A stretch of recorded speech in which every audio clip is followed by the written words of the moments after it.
Prigozhin, जिसकी मौत एक विमान हादसे में हो जाती है, ऐसा बताया जाता है न्यूज आउटलेट्स के द्वारा और स्थानीय लोगों के द्वारा। लेकिन क्या ये सब सही है? कहीं इस हादसे में व्लादिमीर पुतिन का तो हाथ नहीं? सो चलिए नजर डालते हैं आज की इस वर्ल्ड अवेयर की वीडियो में। लेकिन उससे पहले एक सवाल है मेरा। 2023 में हुए G20 समिट को भारत ने होस्ट किया और मैं आपसे ये पूछना चाहता हूं कि अब से पहले भारत ने G20 समिट को कितनी बार होस्ट किया है? लिखिएगा अपना सही जवाब कमेंट बॉक्स में। गाइस, प्रिगोजिन रसिया की प्राइवेट आर्मी का चीफ हुआ करता था, जो कि यूक्रेन और रसिया में चल रहे वॉर में रसिया की तरफ से एक अहम रोल निभा रहा था। प्रिगोजिन के चलते रसिया ने यूक्रेन के काफी हिस्सों पे कब्जा किया। देखिए, यहां तक तो सब ठीक था, लेकिन उसके बाद जो हुआ वहां से पुतिन और प्रिगोजिन दोनों के बीच दरारें आ गई। पहले थोड़ा फ्लैशबैक में चलते हैं, प्रिगोजिन के बारे में जानते हैं। प्रिगोजिन पुतिन के यहाँ पर एक शेफ था।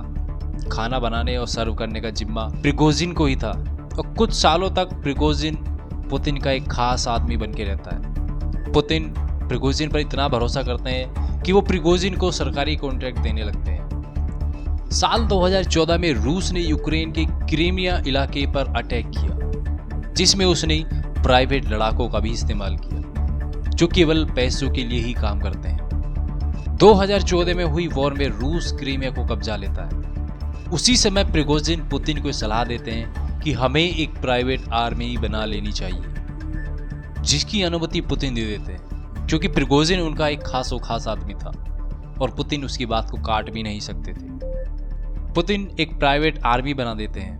अब इसका चीफ प्रिगोजिन को बनाया जाता है। लेकिन इसी बीच कुछ सालों बाद प्रिगोजिन की बढ़ती ताकतों को लेकर रूसी रक्षा मंत्रालय परेशान होने लगता है, क्योंकि प्रिगोजिन को पावर मिलने के बाद प्रिगोजिन अब पुतिन को कुछ नहीं समझता था, क्योंकि उसके पास पावर थी, उसके पास पैसा था, उसके पास एक अपनी आर्मी थी। समय आता है जब रूस यूक्रेन पर हमला करता है। पुतिन एक बार फिर प्रिगोजिन को याद करते हैं। रूस और यूक्रेन वॉर के लिए प्रिगोजिन अपने लड़ाके लेकर यूक्रेन पहुंच जाता है। लेकिन वहां जाने के बाद प्रिगोजिन के लड़ाकों को परेशानियों का सामना करना पड़ता है, और ये परेशानियां रूसी रक्षा मंत्रालय की तरफ से आ रही थी, जिस कारण प्रिगोजिन पुतिन के खिलाफ हो जाता है और प्रिगोजिन पुतिन को चेतावनी दे देता है कि हम मॉस्को पर चढ़ाई करने जा रहे हैं। अगर कोई हमारे बीच आया तो उसके लिए अच्छा नहीं होगा। अब इतना सब कुछ बोलने के बाद पुतिन का दिमाग खराब हो जाता है, क्योंकि पुतिन की सत्ता एक तरफ चलती है। रूस में पुतिन के खिलाफ कोई भी ऐसा नहीं कर सकता था। अब इस माहौल को देखते हुए रूस में तख्ता पलट के आसार होने लगते हैं। पुतिन को धमकी दी जाती है कि वेंगर चीफ प्रिगोजिन के द्वारा उनकी सत्ता को उखाड़ फेंक दिया जाएगा। लेकिन इसी बीच बेलारूस के राष्ट्रपति लुकाशेंको प्रिगोजिन और पुतिन के बीच एक मीटिंग कंडक्ट कराते हैं, जिसमें प्रिगोजिन की शर्तों को मान लिया जाता है। लेकिन पुतिन का अब एक ही लक्ष्य था, अपने रास्ते से प्रिगोजिन नाम का कांटा हटाना, क्योंकि अगर प्रिगोजिन जीवित रहता तो वो फिर से कभी ना कभी रूस में तख्ता पलट करने की कोशिश कर सकता था।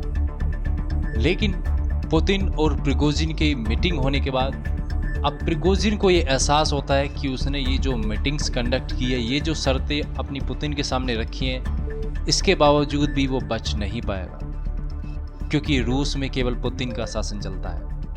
कुछ समय तक सही रहा, प्रिगोजिन मजे से जी रहा था, लेकिन कुछ समय बाद प्रिगोजिन को लगा कि उसका पुतिन से बचना अब मुमकिन नहीं है। इसीलिए प्रिगोजिन बेलारूस में रहने लगा। फिर एक दिन अचानक से खबर आती है कि प्रिगोजिन का प्लेन क्रैश हो जाता है, जो कि सभी के लिए एकदम शॉकिंग हो जाता है, बिकॉज प्रिगोजिन कई बार प्लेन से आ जा चुके हैं और ये प्लेन भी मॉस्को में ही क्रैश हुआ था। सो ये सब चीजें कहीं ना कहीं इशारा करती हैं कि इस चीज के पीछे रसिया का ही हाथ है, क्योंकि अभी तक पुतिन के सामने जो भी आया है, पुतिन उसे रास्ते से हटाता गया है। सो कहीं ना कहीं इसी तरह प्रिगोजिन को भी पुतिन ने अपने रास्ते से हटा दिया। सो गाइस, आज की वर्ल्ड अवेयर की वीडियो में बस इतना ही। जल्द ही मिलते हैं एक और मिस्टीरियस और इंटरेस्टिंग वीडियो के साथ। सो तब तक के लिए बने रहिएगा वर्ल्ड अवेयर पर। So thanks for watching, thanks for listening, God bless you all.